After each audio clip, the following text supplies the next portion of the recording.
Hey, Angela Langlotz, trademark and business law attorney here, and I'm back with some more trademark information. Today, I want to talk with you about fake trademark specimens. Now, earlier this week, I talked about trademark specimens and what they are. They're basically your way of proving your legitimate use to the trademark examiner. Now, you have to swear under penalty of perjury that you're actually using the mark as shown on your specimen. And there are some penalties if you lie about this. Your mark can be canceled later for fraud. So you really don't want to lie on your trademark application and say that you're using the mark in a way that you really aren't. Now, sometimes people are very unclear about what use is in terms of the specimen. So, for example, I have had clients try to submit a computer-generated image showing a computer-generated image of the mark on a computer-generated image on the bottle, for example. And that won't work, right? We want to see, when you submit a specimen, we need to see the actual mark on the actual goods. A computer-generated thing or a PDF doesn't work, right? If you want to take a photograph and submit the photograph as a PDF, that's fine, but it actually has to show real live, real world use. Now, the U.S. Patent and Trademark Office has instituted a new crackdown on fake specimens because apparently the Chinese, it's always the Chinese, isn't it? They're so terrible about respecting intellectual property rights as a culture. They apparently have been submitting applications with falsified specimens. The Chinese government apparently is paying about $500 per trademark application obtained. So that's an incentive for Chinese nationals to try to get as many trademarks registered here in the US as possible. And the fraud was discovered because they were submitting the exact same specimen for multiple applications.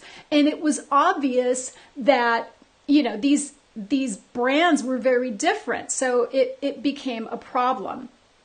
Now, China has for years and years flouted U.S. law when it comes to, producing and exporting counterfeit goods and other trade goods that violate our trademark laws.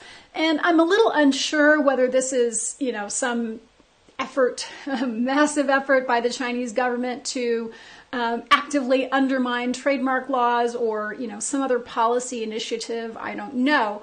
But rest assured that if these marks are ever litigated, the fraud will come out, and those marks are subject to being completely canceled, not just for the class of goods that the false specimen was submitted for, but every type of goods in the application. That's what happens when you commit fraud on the Trademark Office. Your entire application for all the goods, your entire registration rather, for all the goods in the registration is subject to cancellation based on the fraud.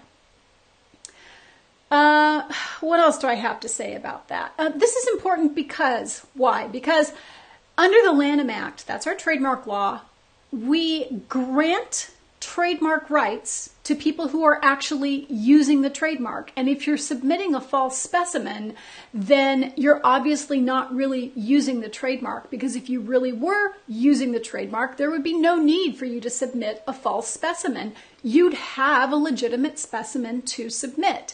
And when people get trademarks that they're not actually using in commerce, then they're sort of squatting on them. And we all know how irritating it is to have people squatting on domain names. Well, just imagine there's an equally small universe of trademarks that people can use. So if we have illegitimate registrants squatting on those trademarks, it means that other people can't use them.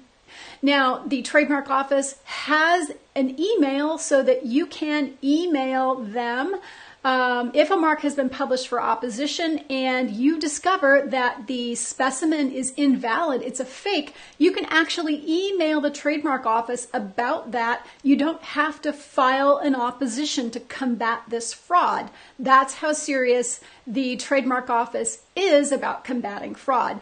And then the waiver of the necessity to file a formal opposition is important because the filing fee for an opposition is $400, and a disinterested third party is not going to go out and police the trademark record if it costs them $400 every time they want to do that. So the Trademark Office is dropping the requirement of a formal opposition. They just want to know if people have knowledge that people are filing fake specimens so that they can combat it and clean up the trademark record. I'm Angela Langlotz, and I go live here every weekday to talk about intellectual property issues. You can find me online at TrademarkDoctor.net. If you like this video, then please share it if you think it might help other people. And you can find me on Facebook at facebook.com/TrademarkDoctor. I'll see you tomorrow.